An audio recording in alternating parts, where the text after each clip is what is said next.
hard to be an artist in an expensive city, but it's been easier, less complicated to be an artist here than in other places. I'm able to still do what I'm doing. And like I was saying, I act a lot. I'd like to get more film and TV so I didn't have to do as many catering gigs or frame walls, but it's not so bad. If you're a professional actor challenged by an increasingly fragmented industry, then this podcast is for you. The Hollywood Actor Podcast is an anthology made up of the stories of actors building their bodies of work by redefining themselves, reframing their goals, and reevaluating their opportunities. No matter where we are in our careers, we're always looking to be inspired and to share ourselves across our community. This podcast will offer that opportunity to guests and listeners alike as we all discover what it means to be a working, professional, successful actor. This is Jamie Young, and you're listening to the Hollywood Actor Podcast.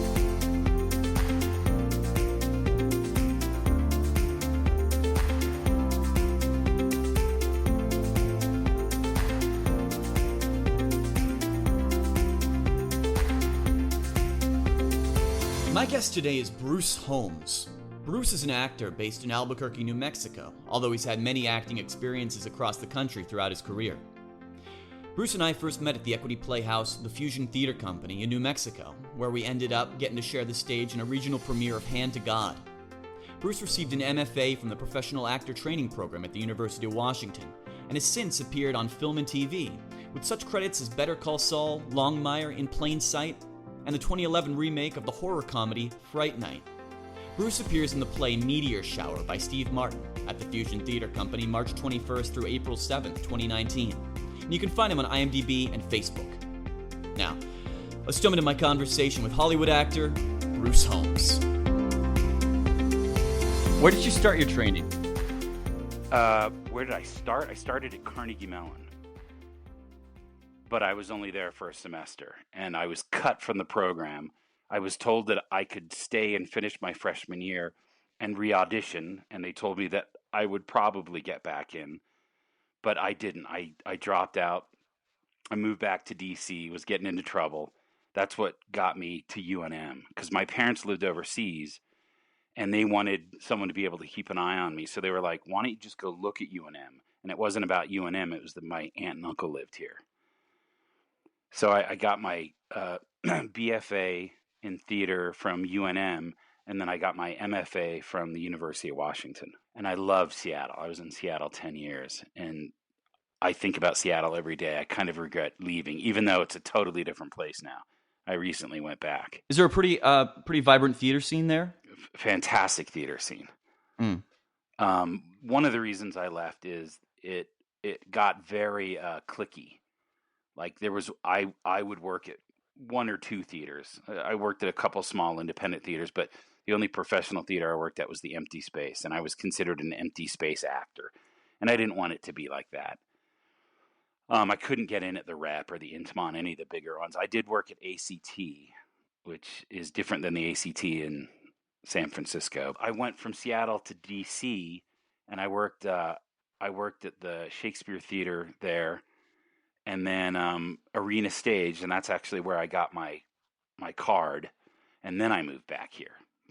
Terrible timing. Got my equity card, then I moved to a state with one equity theater. And you've been working ever since, so... You know what? That's very true. I should not complain. It seems to have worked out. I mean, and yeah. In the Fusion Theater Company, I don't know, they stand apart. I've seen my fair share of equity playhouses. They do good by their actors and by their community. Yeah, I feel like that. They've been very good to me. I work a lot. I mean, I don't make much money, but I work more than most of my actor friends work. So it's hard to complain when my theater resume is amazing. I mean, it almost looks like I made some of it up. Like, I swear. I'm in the middle of nowhere, but I get all these good, juicy roles. It's like, sure. Well, having the background with Carnegie Mellon and the Arena, I mean, that makes you, theater gold. It really does. I mean, when you told me that, I was impressed. I really was, and any actor in the theater would be impressed. I mean, uh, those are quite great institutions to have worked at, to have trained at, because you're training Arena, even when you're performing. You're around all these right. veteran actors in arena stage, Well, weren't you? Arena stage was amazing. Washington Shakespeare was a little rough, but Arena Stage was amazing. Molly Smith is amazing, and that's like one dysfunctional theater, one happy, wonderful theater. Yeah, because I mean, when I my first equity experience wasn't the greatest either. But working at Fusion was terrific. Talking to you, talking to Ziggy That's Wagorowski, awesome. talking to Yeah, JD Johnston, and I talked to you three a lot. I was yeah, just on the phone with JD today. that's I mean, awesome.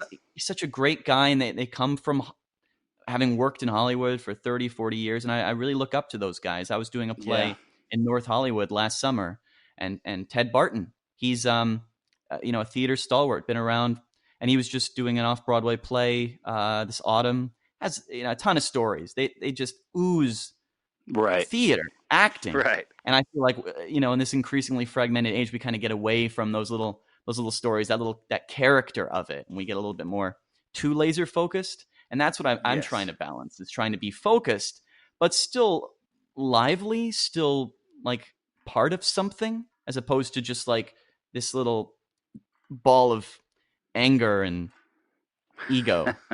You know, Right, right, right. not that that's what I see, every single person, but I see those tendencies. People try to kind of fold in on themselves because they hear no so much, because everything's fragmented. Everybody feels banished. They want to just hop back in their car.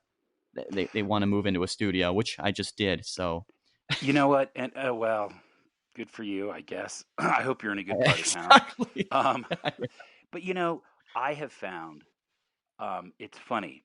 Theater does help keep you grounded. It's such a different medium than film and TV. And among people who know, among people that are, I hope this doesn't sound arrogant, but that are real actors, they know. They know what the theater is. They know what it represents. I wish I could do what the film and TV people do. I haven't figured that out. I'm still trying.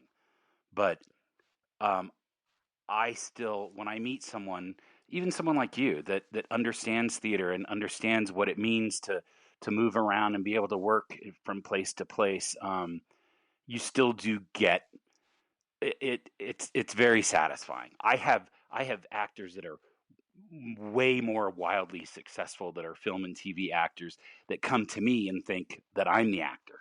And I'm like, dude, you make $1 million a year and I make, 295 a week. But they're showing respect to the theater, which is kind of nice. And it helps every once in a while when I can't pay my mortgage to, at least hear that someone has some appreciation for theater, which is, I think, theater's kind of dying in a lot of ways. Yeah, but theater's always been dying, I That's believe. that's a good You, point. do you try to do a play every year just to keep the acting sharp? I do probably I do 2 to 4 plays a year. I've been in a ton of plays in the past 25 years. I've been in well over 50 plays in Jesus. in the last 25 years. I actually got out my resume because I didn't know if you were going to I don't remember half the shit I've done. But I was scared you might ask, and I got it sitting in front of me as a cheat sheet. Well, I did want to ask if any of them was particularly a highlight for you that you felt uh, kind of maybe led you into the TV and film world, or elevated you in some way, was a big learning lesson for you. You know, I I don't think that's happened for me in film and TV yet. Hmm. I've had limited success in film and TV. Um, I've done okay. I've been on pretty much every show that's in New Mexico, but it's That's hard to really move. okay. Well, it's hard to move forward when you're drunk trucker, mustache guy, huge deputy, and you get one line. Um, Actually, the biggest role I've ever had was my first sort of significant Hollywoodish role. I had a nice role on a PBS documentary where I played a slave owner on a something called Prince Among Slaves, and it was a nice role. When I moved here, I did In Plain Sight, and I was one of the main bad guys. I was with Fred Ward. I was Big Mike Catone. They covered me in tattoos, and I was in 4 Mhm. scenes, and I was terrible. So like my big break, but I get cast because of my look and my size. I get cast as like big evil guys, and I'm much more of a comic actor. So I haven't really had that aha, like this is going to help my career in film and television. In theater, that was probably at the arena stage where I finally I was stupid and I had not been collecting equity points. And I used to work a lot at the Empty Space in Seattle, and it was a wonderful theater, and they paid well, and it was great, but I never got my equity card. But arena stage made me feel like a professional actor for the first time. Because I don't know if you're going to get into this, but the way I got into theater is really a weird story, and I didn't mean to get into the theater. It kind of happened accidentally.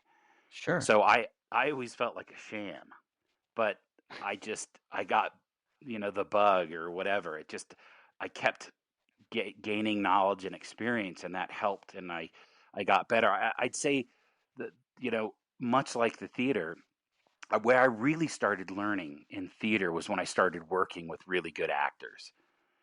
Mhm. That was when I really started learning, and I feel like I'm going through that process in film and TV, which, as you know, is totally different.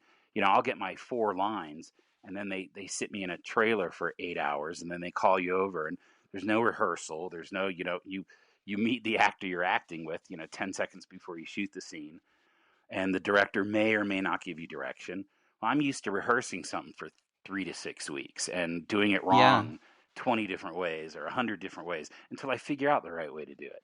And I think a lot of actors are just really confident people. This is more in film and TV, but even in theater a little bit. And they're very good at being themselves. Whereas I'm not used to that. I'm used to playing characters and doing character development and figuring out, my intentions and doing all those theatrical things. I wish I had a little bit more of that confidence to just sort of be myself and yeah, this is who I am. Whereas I feel like I need to figure out a character, and I want to meet the person I'm working with, and all those theater things that I'm trying to let go. And I'm getting better at it. But it's a slower process because I don't get the opportunity as much. I do 1 to 3 things a year in film and TV, Mhm. and that's usually a day or two. Yeah. Whereas one play, working with a really good actor, you can learn something that you're never going to forget, and you're going to be able to take it with you for the rest of your life because you watch someone rehearse it. In the old days, it used to be 6 weeks, but now it's usually 3 or 4 weeks. I worked with a guy in Seattle named David Pichette on School for Wives, and an amazing actress named Teresa Castracani. And just from doing that play, it was one of my first sort of big roles in a professional theater.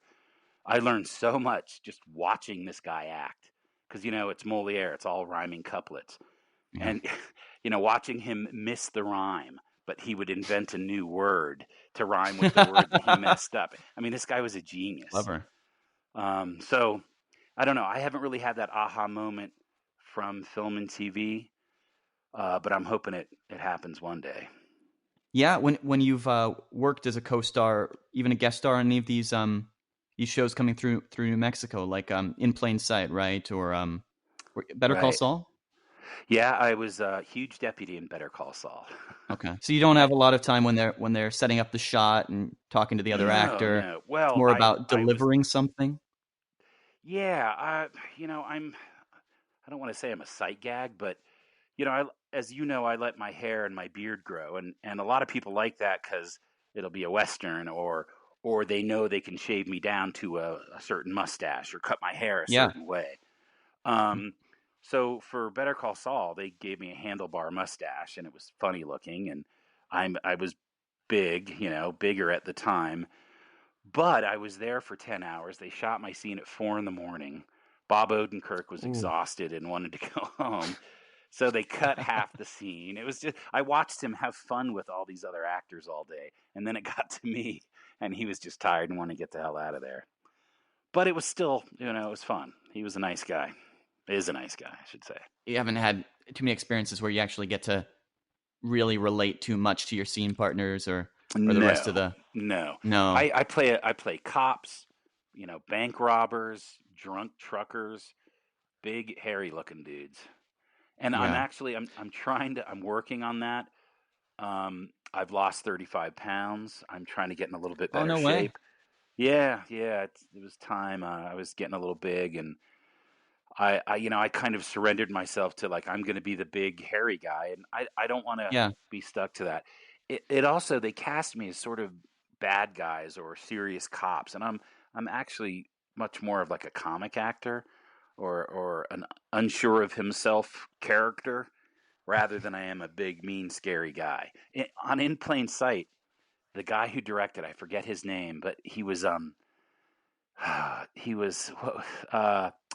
Michael J. Fox's best friend in Teen Wolf. He's the guy who directed the episode.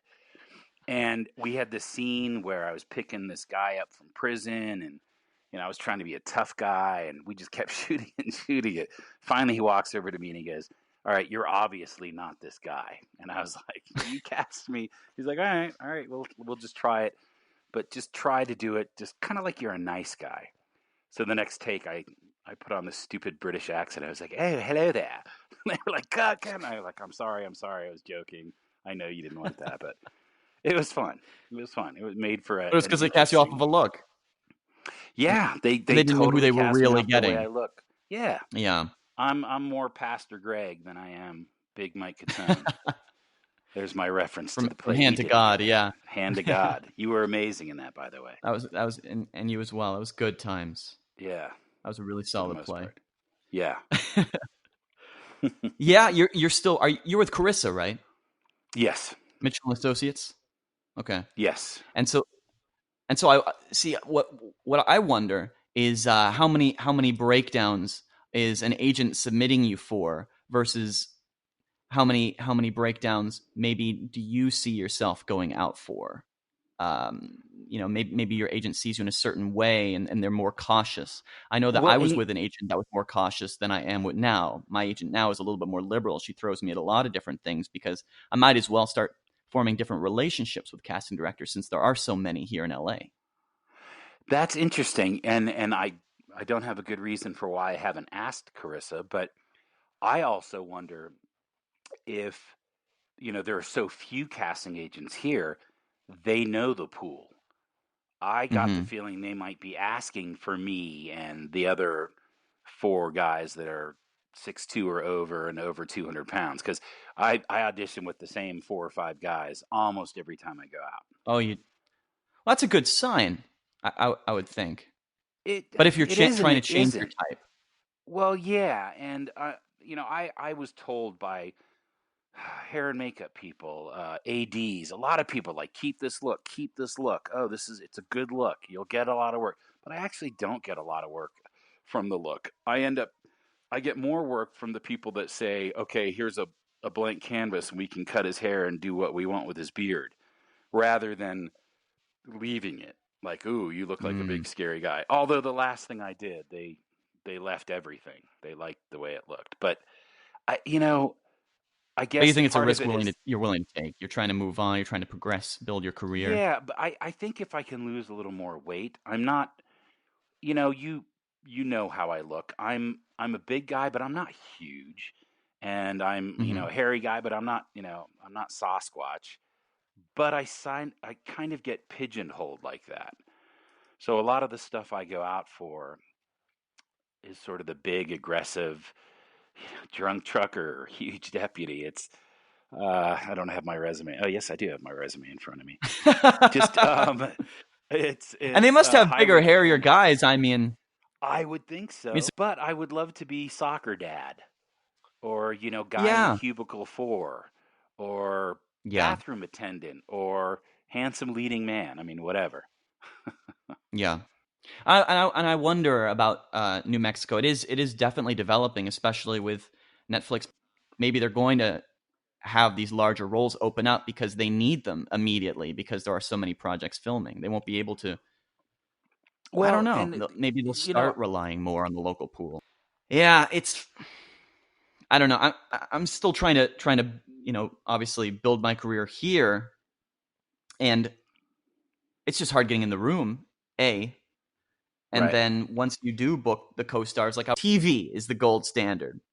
You Right. start out with a co-star, guest star, recurring, series regular. And then you Right. can parlay that into feature film. But it seems like with the fragmentation, like it's harder for people that are from co-stars to make that jump to guest star, and harder for people to jump from guest star to recurring. And people are getting beaten out by other people that because there's so many celebrities now. There's so much of a Yeah, celebrity culture now. that kills me. Every 3 or 4 weeks, there'll be the new host of Saturday Night Live, and I've never heard of them. But they It don't boggles last my either. mind. Yeah, They're that's immediately true. famous, and then weeks later, we have no idea who they were. But Right. they beat people up the ladder, and all of a sudden they're a guest star in NCIS. Right. And so that's a role that other people were gunning for, and this is just the impression I'm getting. Yeah, I'm sure I'm wrong. I've only been here 2 years, but that's also why I'm trying to do this podcast. I'm trying to get to the truth. I'm trying to figure out if having a bigger presence on Instagram is there is an intrinsic value to that now, because so many people do say that. People on Instagram say that. Do producers say that? Do the majority of directors say that? Do casting directors truly look at your profile? I know some of them do, but if the majority of them do, then it's unquestionable that we do have to beef up our social media presence if we do want to continue working on a co-star, moving up the ladder to guest star, moving up. Without a doubt, my understanding, and I have no way of knowing whether this is true or not, but what I heard when I was on set at Better Call Saul, they peruse YouTube and they look Mm, at people and how many hits they're getting. I mean, think about it. If someone gets 1,000,000 hits and you put them on your TV show, there's a possible 1,000,000 people that are going to tune in. yeah, well, I think that was the theory. I don't think they're seeing those results. And I think they're Probably getting not. hurt by casting so many of those people. I don't know, I don't but know that's what I'm either. trying to. Maybe I need to interview. Maybe I need to interview a YouTube influencer. That's not a bad idea. See how it's panned out. That's not a Uh, bad idea at all. they just randomly are scrolling through YouTube. Like I don't they go to think so. YouTube.com and they look Well, at like what's viral probably today. probably their assistants are scanning through YouTube, Yeah, or well, yeah. when something goes viral, you hear about it. I get that for commercials, but if that line is blurring between commercials and every television series. And there does seem to be this wave of peak TV, right? Where every network wants to have the new Game of Thrones. Right. Every project needs to be hit out of the park. And if not, it gets canceled. We've seen that this past season, where Netflix canceled a lot of promising series that were getting critical responses. A lot of networks were axing things that were getting millions of views, but it just wasn't good enough. It wasn't cutting through the real noise, because there's so much noise. There's so many different trends and fragments to all of this. But Well, what yeah. do you actually do, like on a weekly basis, to kind of ground yourself? Are there classes, or are you You know looking what? at down the I, road to go to a screening in Santa Fe, or um, that's a good question. And it varies. It varies sort of with what's going on in my life, what my out of theater and film and TV work is at the time. Um, I try to see theater. I can't always, and frankly, a lot of it I don't want to see. Um, Lately, what I've been doing to sort of prepare myself or better myself for theater is get myself in shape, as I was talking about earlier. That's sort of my focus these days. I've been working out, I diet. Um, I I don't have a set routine. When I when I went to graduate school, it was sort of a strange situation. We went into the program, and a week before we started the program, our master teacher's wife died. And he was a mess, and he tried to stay there. And this is the best acting teacher I've ever had, a guy named Jack Clay. And he stayed for a year, but then he decided to move on. So we started out with sort of a Stanislavski based method type of training. Well, when he left, they brought in a Suzuki guy. So we went from this sort of finding our emotional center to, stomping on the ground, doing Suzuki. It was Right. crazy. Wow. Anyway, my point is that I, training wise, I was all over the place. We were sort of jack of all trades, master of none. So I've never had sort of a set thing. I don't do a daily warm up. I warm up when I need it. Sometimes just to get focused, sometimes to get my voice going. But I don't have a set routine, and probably why I'm not as successful as I should be. I don't have a ritual. I don't have a methodology. I don't even have a reel right now. I'm working on it though. I'm here in Albuquerque and I'm a little bit isolated, and there's basically one theater I'm allowed to work in because I am in the union. I think there's another one in Santa Fe, but I've never worked there. Um, so I don't know if I answered your question or not, but I don't have Well, a, in terms of a training, yeah.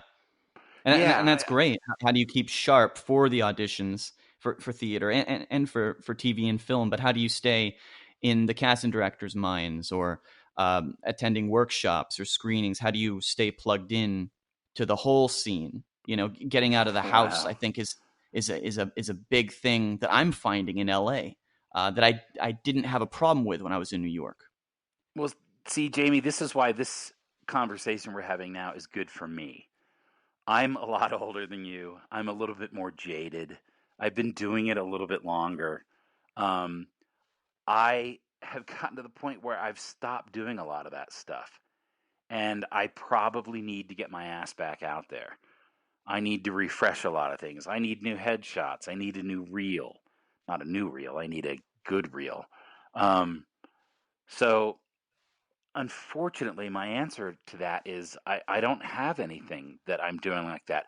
I'm trying to be more involved. I'm trying to read some of the trade magazines, but I'm so disconnected here. I'm in my own little bubble in Albuquerque that I've kind of lost touch a little bit.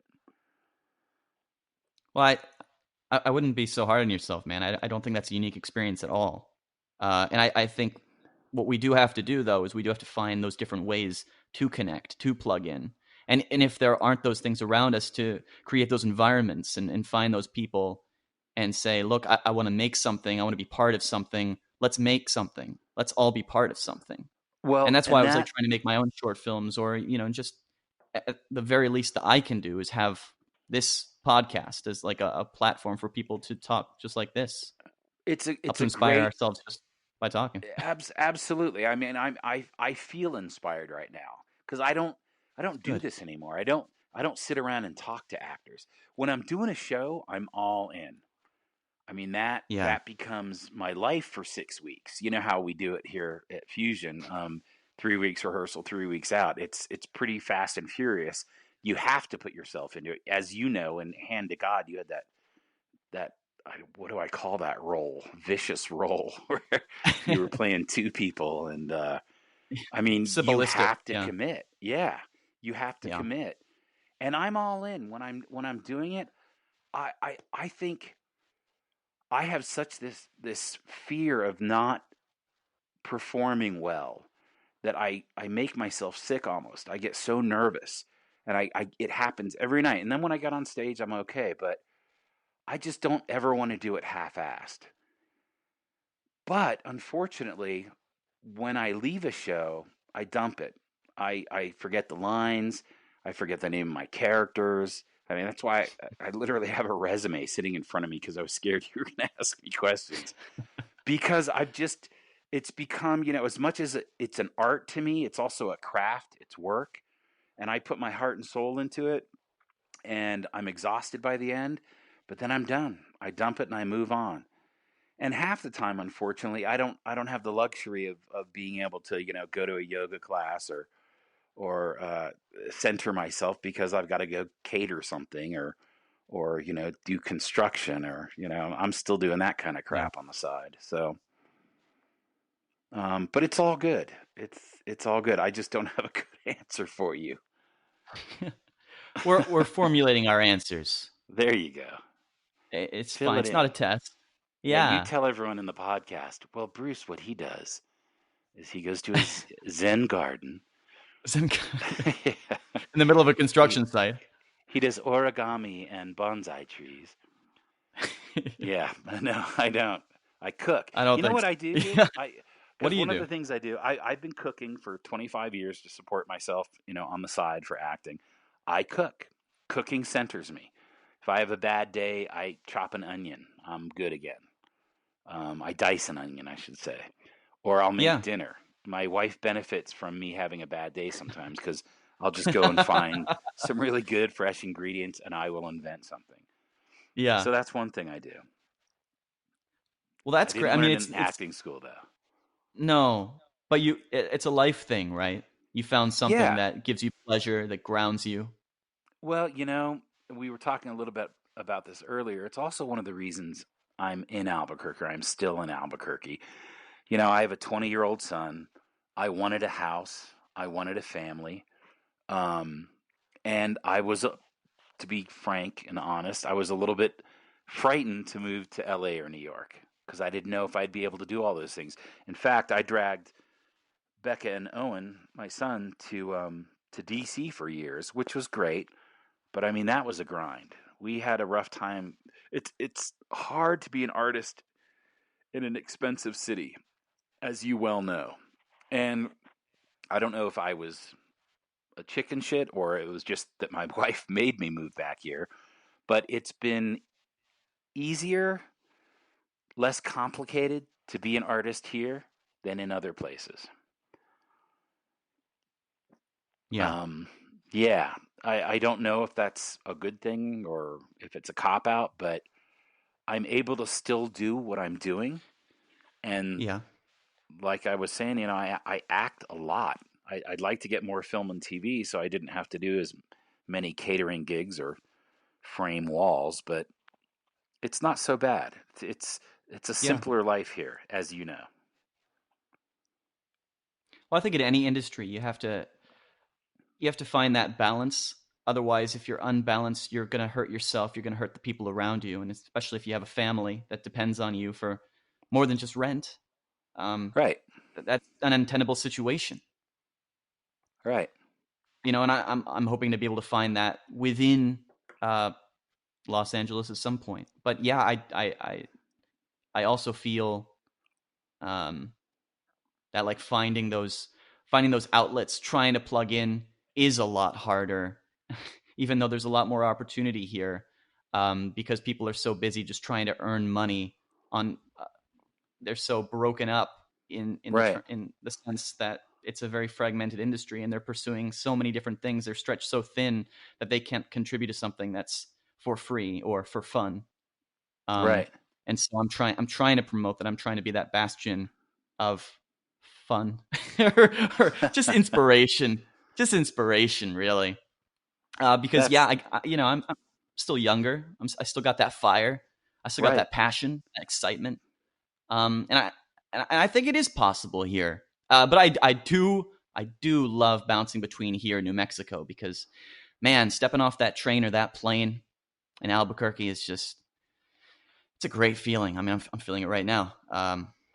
It's a very it's a release, that's for sure. I spent years telling people I'm an East Coast guy, I'm an East Coast guy, I'm an East Coast guy. When I moved here, and then I moved to Seattle and I was like, I'm an East Coast guy, I'm an East Coast guy. And then I moved back to DC and I was like, oh my God, what am I doing? I'm not an East Coast guy, I'm not a West Coast guy, I'm a Southwest guy. Just it's Southwest guy. simpler. It's easier. Yeah. But I do miss some of the trappings of, big city life.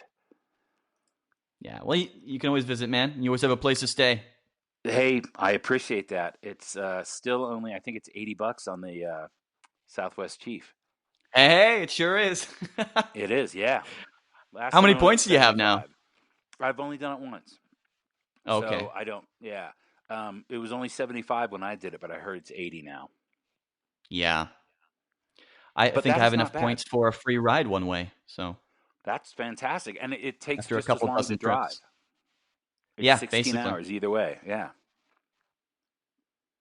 But yeah, I mean, I hope you stop by. And I'm really If glad that I you am were on in this town, podcast, man. I definitely. Well, thank you for having me. I hope it was worthwhile. There's It my really was. actor I mean, insecurity.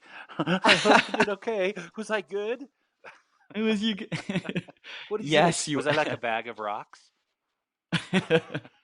You were like a Hollywood actor, and that's exactly who you're supposed to be.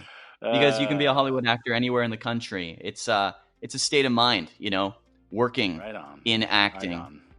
Because that's the idea of the Hollywood actor that may not even exist in Hollywood anymore. That's what I'm finding. That's what I'm Wow. finding, man. Well, this is cool, man. State of mind. I'm glad you're doing this. Yeah. Thank you so much, man. Yeah, anytime. Anytime.